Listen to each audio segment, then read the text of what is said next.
দেখো না হযরত ওমরের দিকে তাকায়া রাদিয়াল্লাহু তাআলা আনহু, যে ওমর ছিলেন জিরো, কি ছিলেন? কত বড় একটা বড় আকারের জিরো হলে আল্লাহ নবী হত্যা করতে আসতে পারে?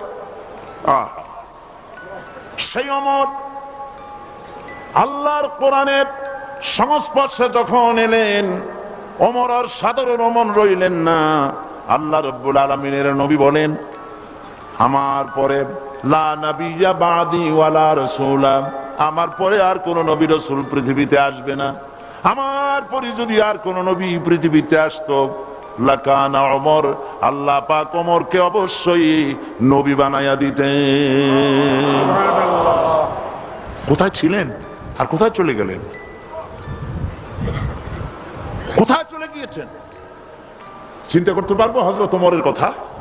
সুবহানাল্লাহ, আশারায়ে মুবাশশারাদের একজন। এবং আমি এক কিতাবে দেখেছি, আমি এর সনদ তালাশ করে এর তাহকিক করার সময় পাইনি। আমি জানি না এটার সনদ কতদূর মজবুত, তবে এটা আমি দেখেছি কিয়ামতের দিন সর্বপ্রথম আমলনামাটা হযরত ওমরের হাতে নাকি আসবে।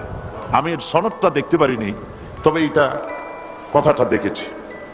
এই যে মর্যাদা আল্লাহ পাক হযরত ওমরকে দিলেন, গোটা পৃথিবীর অর্ধেকটা পৃথিবী রাষ্ট্রপতি হলেন হযরত ওমর। হযরত ওমর খলিফাতুল মুসলিমিন, আমিরুল মুমিনিন, দেশ চালাচ্ছেন। হযরত আলী রাদিয়াল্লাহু তাআলা আনহু বলছেন যে আমি হযরত ওমরের খেলাফতের আমলে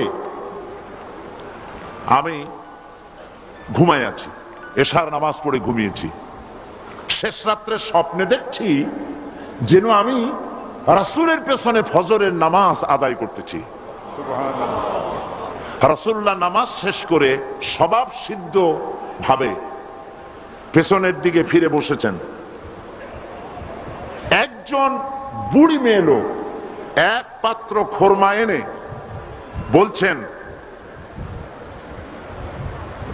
হযরত আলী বলছেন যে আমি হুজুরের পিছনে নামাজ পড়ে দরজা দিয়ে বেরিয়েছি। দরজা থেকে বেরিয়ে দেখি এক বুড়ি এক পাত্র খোরমা নিয়ে এসেছে। আমাকে বলছে, আলী, এই পাত্র ভরা খোরমাগুলি নিয়ে যাও, এটা আমার নতুন বাগানের খোরমা।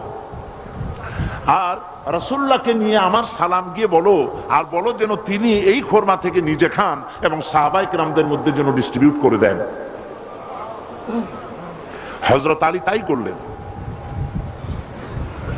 রাসূল করিম সাল্লাল্লাহু আলাইহি ওয়াসাল্লাম খোরমার পাত্রটা হাতে নিয়ে সর্বপ্রথম একটি খোরমা তুলে হযরত আলীর হাতে দিলেন। হযরত আলী খোরমা মুখে দিয়ে চিবোতে লাগলেন। এত স্বাদ লাগলো, খোরমাটা চিবোচ্ছেন, এমন সময় ফজরের আজান কানে চলে গেছে, ঘুম ভেঙে গেছে। কিন্তু হযরত আলী বলছেন, ফজরের আজানে ঘুম ভাঙলো, কিন্তু আমার মুখের মধ্যে তখনও রাসূলের দেওয়া খোরমার স্বাদ আমি অনুভব করতেছিলাম। ওযু করে নামাজ পড়তে গেলাম, যে দেখি আমিরুল মুমিনিন হযরত ওমর ইমামতের জায়গায় দাঁড়িয়ে আছেন। নামাজ শেষ করলাম তার পেছনেই। নামাজ শেষ করে দরজা দিয়ে বেরোচ্ছি, অমনি দেখি এক মহিলা, এক বুড়ি এক পাত্র খোরমা নিয়ে হাজির। বলছে, আলী, এই খোরমাগুলি নিয়ে যাও, আমিরুল মুমিনিনকে বলো এগুলি আমার নতুন বাগানের খোরমা, তিনি যেন খান এবং আল্লাহর সাহাবীদের মধ্যে যেন ভাগ করে দেন। হযরত ওমর খোরমার পাত্রটা হাতে নিয়ে একটি খোরমা তুলে হযরত আলীর মুখে পুরে দিলেন। হযরত আলী খোরমাটা খেয়ে মজা লাগলো।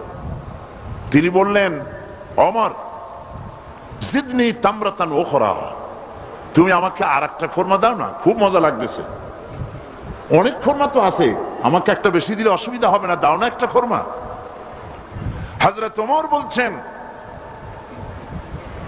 ইয়া আলী, লাউ আন্না রাসূলুল্লাহ সাল্লাল্লাহু আলাইহি ওয়াসাল্লাম যাদাক লাজিদনাক।